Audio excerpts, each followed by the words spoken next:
I'm Ariana Grande. Hi, I'm Cynthia Erivo. And you're listening to the Broadway Podcast Network. Visit bpn.fm to discover more.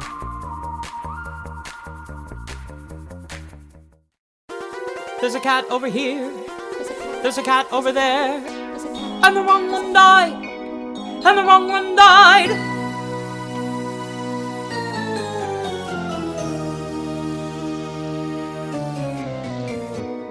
Welcome to The Wrong Cat Died, the podcast breakdown of the catastrophe. I'm your host, Mike Abrams, and today I have a very special bonus episode. I had the privilege of seeing Cats the movie a few days before it actually was released for a special press screening. And because, as you know, this podcast is incredibly important to the success of the movie, I wanted to make sure I reviewed it for you. And speaking of the success of this movie, I want to ask, who at Universal decided it would be a good idea to have opening weekend the same weekend as Star Wars: The Rise of Skywalker? I'm guessing whoever made that decision is likely the same person who decided Grisabella was the right choice to die. Either way, I want to talk about the movie, and I want to do it without any spoilers. And to do that, I want to bring in a special guest.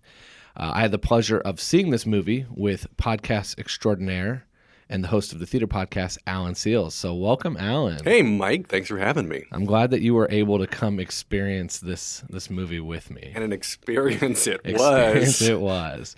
I highly recommend checking out Alan's podcast, also part of the Broadway Podcast Network. And we want to get into the movie. So, Alan, I want to tell you a quick story going in before I review this movie, because I have a little bit of history reviewing movies. Back in college, I actually wrote a few movie reviews for the college paper. And the reason I did this is because freshman year, someone told me, hey, you can get free movie tickets and then $10 if you write a few hundred words. And $10 was a lot in college. It was a lot. It was great. And so I said, that sounds amazing. Let me do that. So you have to go write some fake movie reviews for movies that have been out for a long time. And so I did those and kind of made it up and had a good time. And then I got asked to tackle my first real movie in theaters. And do you have a guess of what that movie was? Ghostbusters. I wish. No, I'm not that old. Instead, it was the cinematic masterpiece, I Now Pronounce You Chuck and Larry, with Adam Sandler and Kevin James. Which I have to admit I never saw because I could tell from the preview it was not something for me. Well, I'm glad you said that. So I went to the theater, I watched this movie, and then I gave it a grade. And what do you think I graded it on a school grading scale? So A through F. Okay, A through F. Judging by the fact that it wasn't very good, I would say probably a C minus. C minus. That was probably what most people would have. It has a 14% on Rotten Tomatoes. And I gave it an A minus. I think your scale is off, man. So the reason I'm telling you this is because I want to emphasize that when I go see movies, I'm a pretty easy grader. I don't go in with a lot of expectations. I just want to be amused, and I feel like I'm a fairly easily amused person. And so I feel like that's important for this context because the Cats movie was a cinematic experience.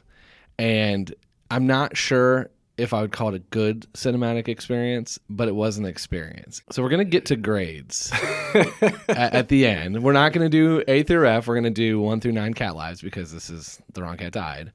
But there are going to be plenty of actual reviews. So instead of doing a typical review, and I don't want to do spoilers, even though there's no spoilers. This movie's, the musical's been out for 40 years. But Grisabella dies at the end. Yeah, she dies at the end. Although we'll get to the ending. Interesting choice of the ending.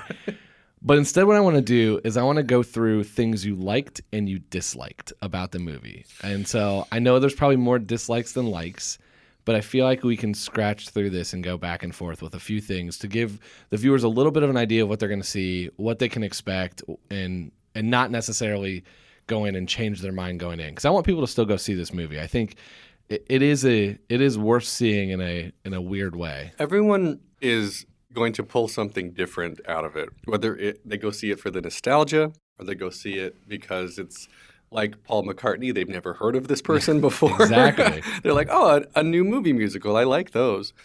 So I think, yes, I agree with you, Mike. Everybody needs to go see this. I'm going to kick off with a dislike just because there's going to be more than the likes. So I'm going to kick off with a dislike, and I'm going to give credit to Christopher Gurr, who said this in the bonus episode, but I did not like the dialogue. I agree. I agree that it took me out of the flow of the musical.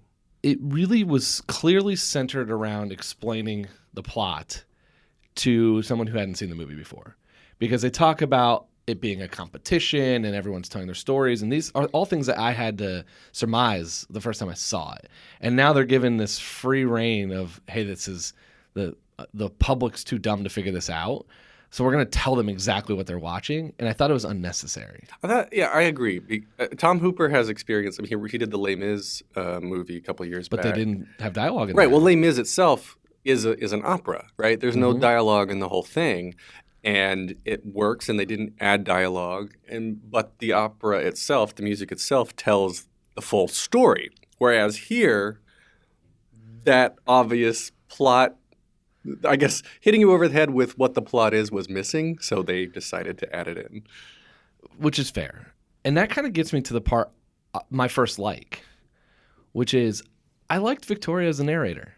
Me too. I enjoyed seeing it. I thought it was a very clever and smart way to allow the audience to kind of understand what's going on and view this chaos the same way she was at the same time. So a lot of the reactions that, especially if you haven't seen the musical, a lot of the reactions she was having are things that I had the first time I saw it in the theater. And Francesca Hayward, this is her big introduction into film. She's a ballet dancer in English ballerina in the Royal Ballet in London, and obviously the right choice for a perfect dancer, which takes me to my first like, is that she was not the best singer, which I liked. And I say that I like that because it was obviously a stylistic choice.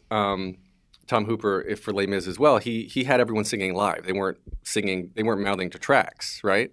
Interesting. And okay. so I didn't research this yet. So I believe he probably did the same thing here with Cats, because you hear the breathing, and you hear the foot stomps on the wood like when they're outside or when they're inside in the rooms. You hear their feet hitting the ground. You hear them breathing. You hear them jumping when they're singing.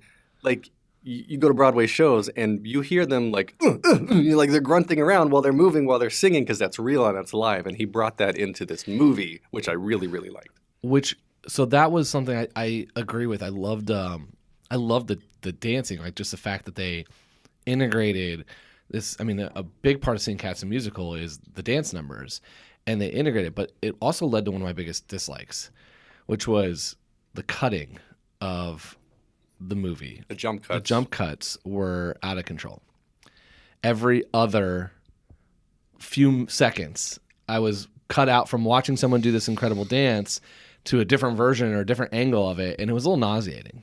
That's something that I got annoyed with. I think Glee did a lot of that.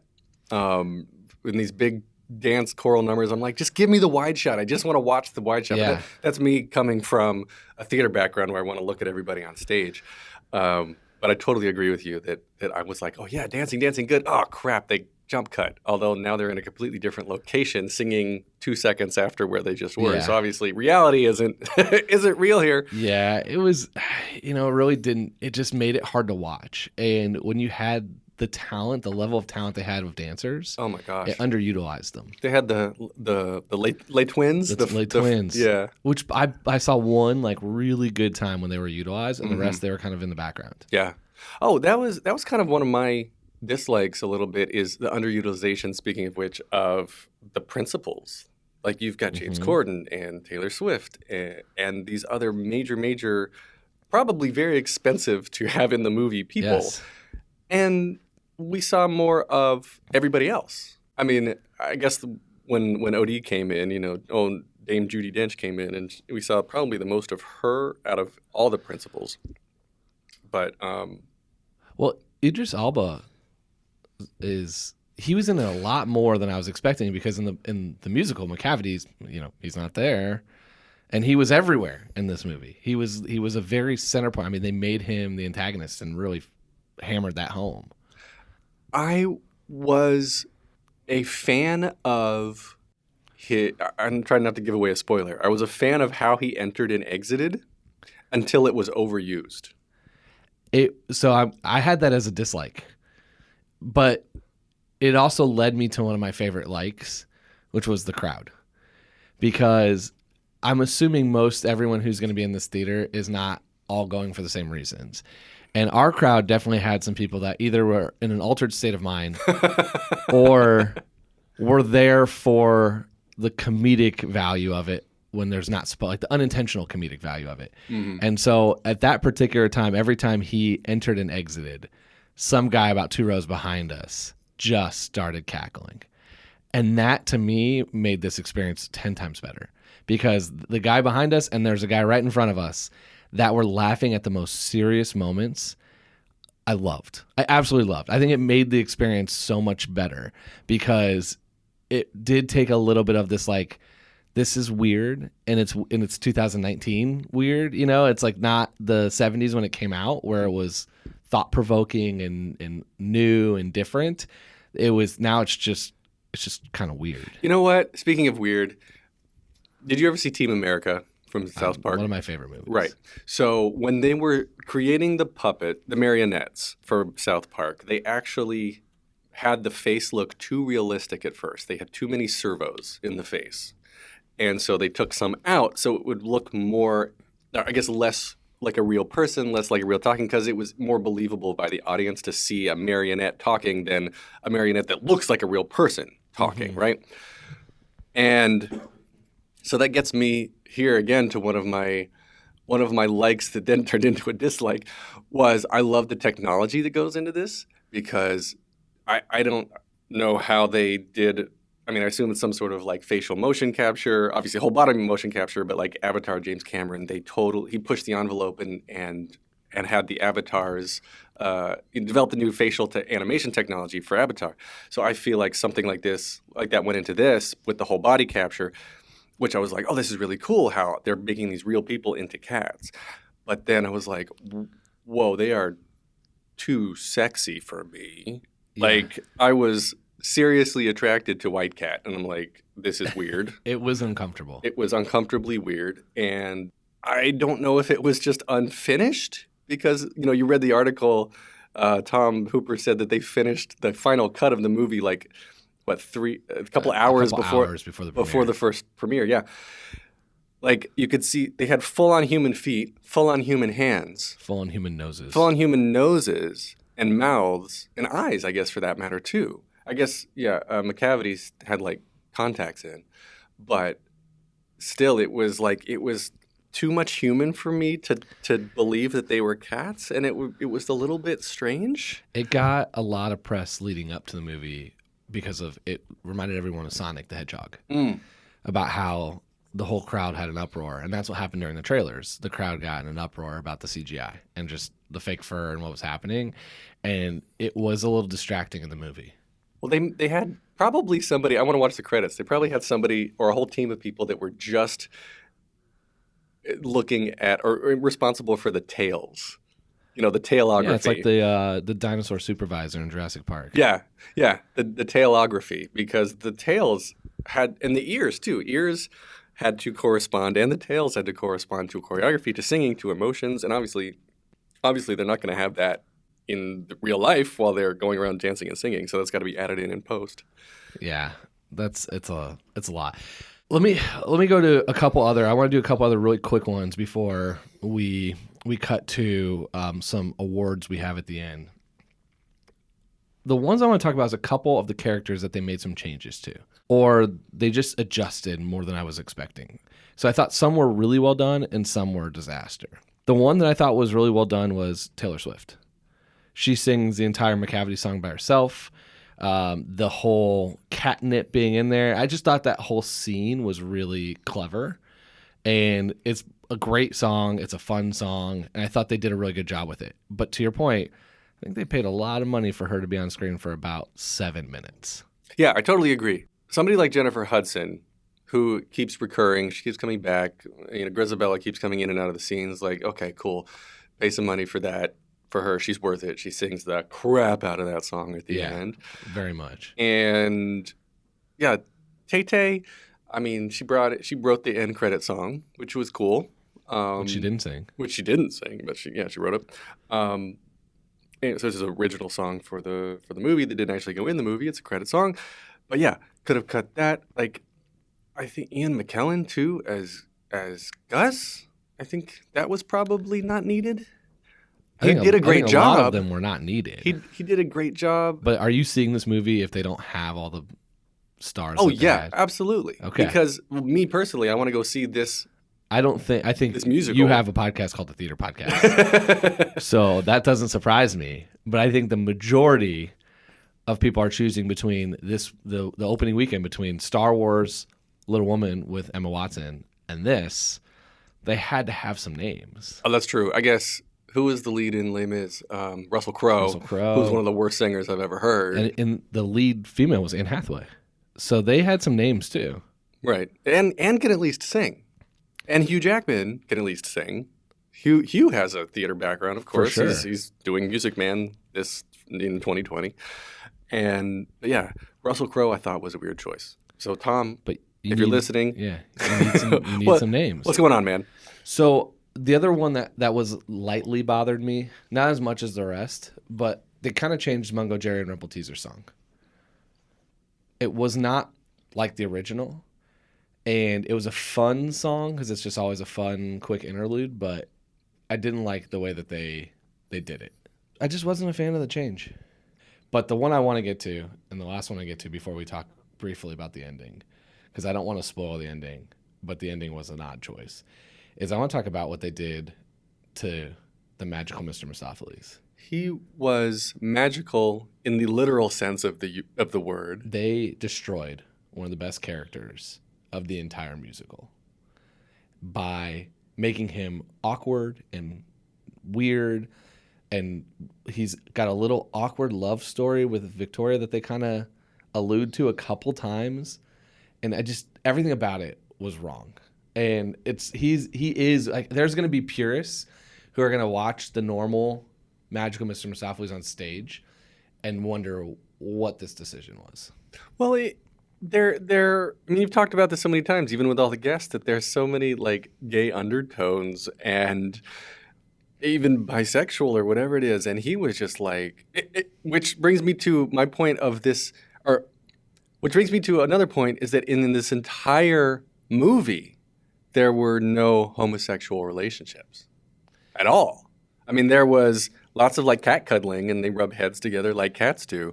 But there was, like you said, in whatever limited love story that there were, it was all heterosexual. They cut out a lot of his like cool parts. Like there was no, I mean, he conjured Old Deuteronomy, which that's like, you know, a material part of the story. So it's like that was needed to be there. But even that, they made it a really weird way of doing it, and it made him look super awkward and not magical. And I was not a fan. That's I think one of the best characters in the entire musical that they made into this unnecessarily like quirky, weird friend.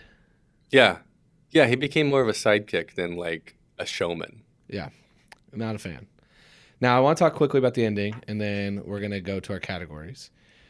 I don't want to spoil the ending, but I just want to say, until I got to the ending, I was almost ready to say, you know what? I could buy this. I could buy this movie. Like, I could get this whole thing. Like, there are some interesting choices. It's an experience. There's definitely things I didn't like, but I was impressed with what they had to work with and how they put it together. Mm-hmm.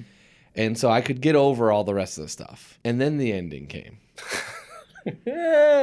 And I remember very vividly because you and I both looked at each other in the theater and with this kind of WTF moment. There was a whole reaction across the whole crowd. The whole audience. And it's only the second time I've ever had this reaction in a theater. The first time being when I saw Lord of the Rings, the third part, where that movie also ignored the logical ending point and went for like 45 more minutes. And this was the second time where this musical ends with Grisabella ascending to the Heaviside Layer. But this movie did not end there. And I kind of want to just leave it at that. Because if you're not going to see the movie, then I'm happy to tell you what you experience at the end. But if you're going to see the movie, I don't want to ruin it for you because it's such a odd and in my opinion, wrong, but wrong in a way that I didn't even mark this as a dislike because it was so much of a dislike that became a little bit of a like.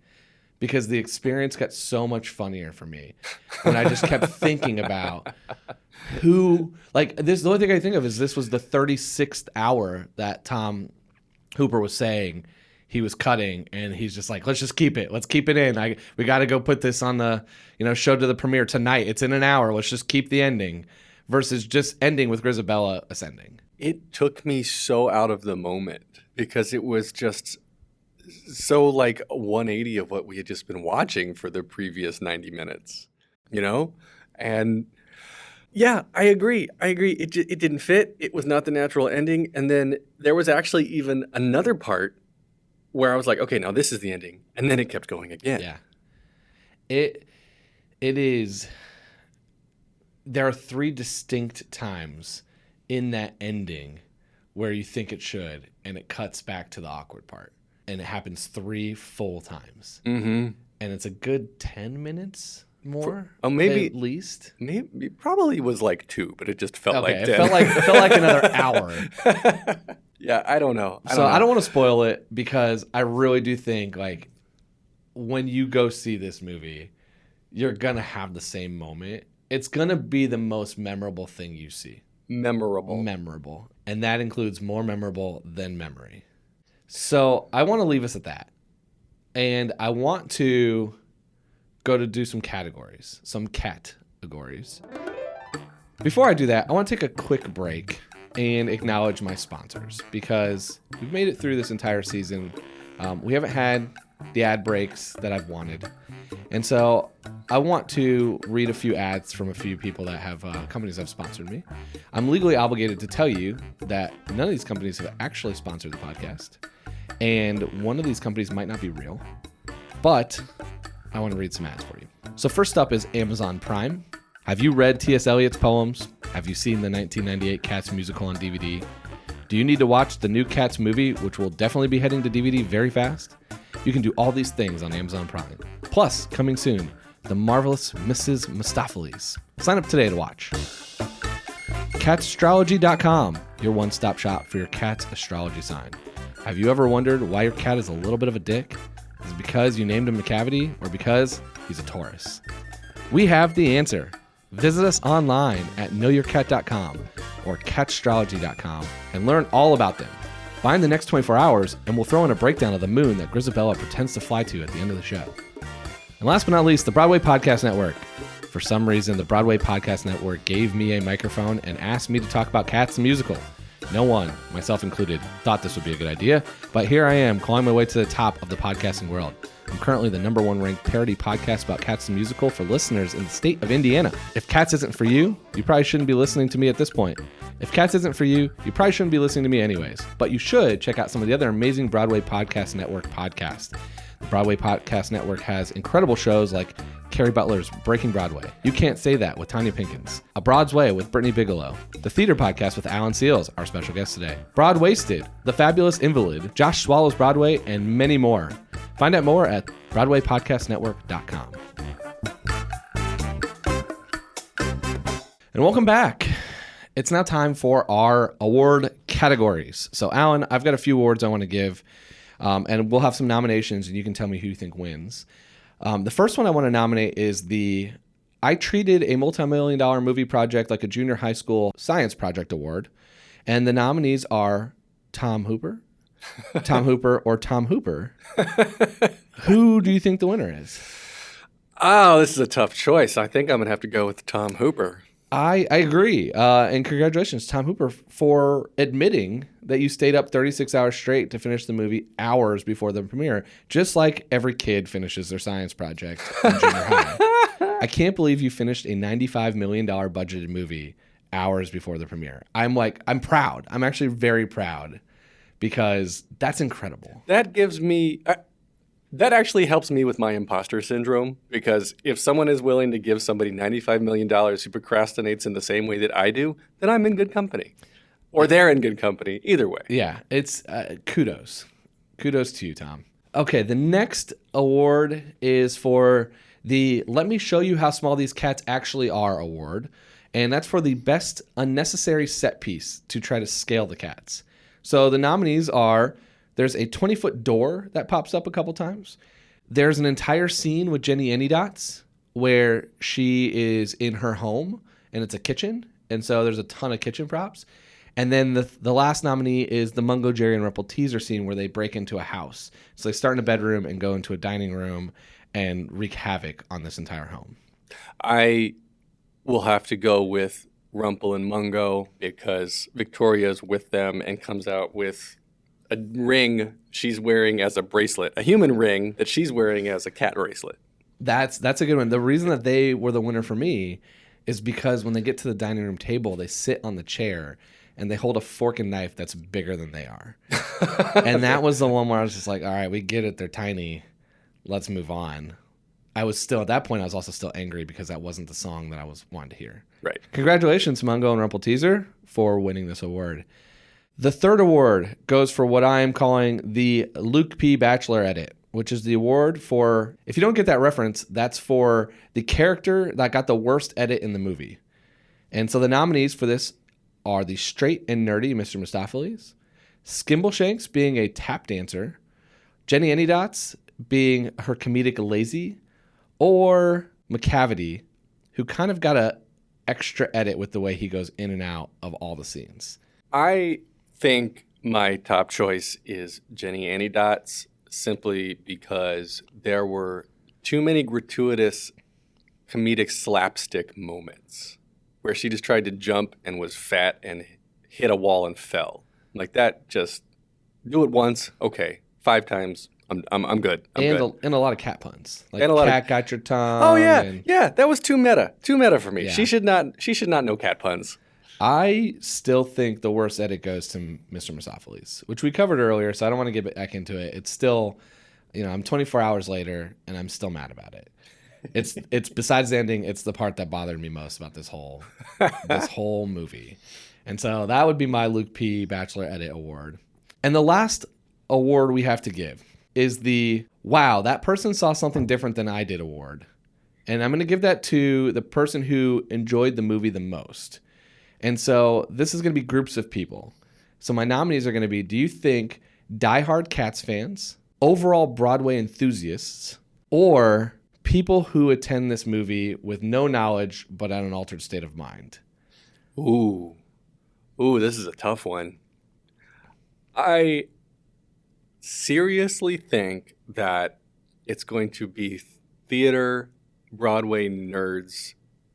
Not nerds in a good way. Lovers of Andrew Lloyd Webber, lovers of this show, who are going to come, and no matter who sings it or where it's performed, they love the music. It brings back some nostalgia. It brings back memories, and just makes them feel overall good. So I'm going to go with Cats lovers and enthusiasts. I think they are going to enjoy it. And I think anybody who has seen the musical ever, you kind of got the WTF moments out of the way in the theater.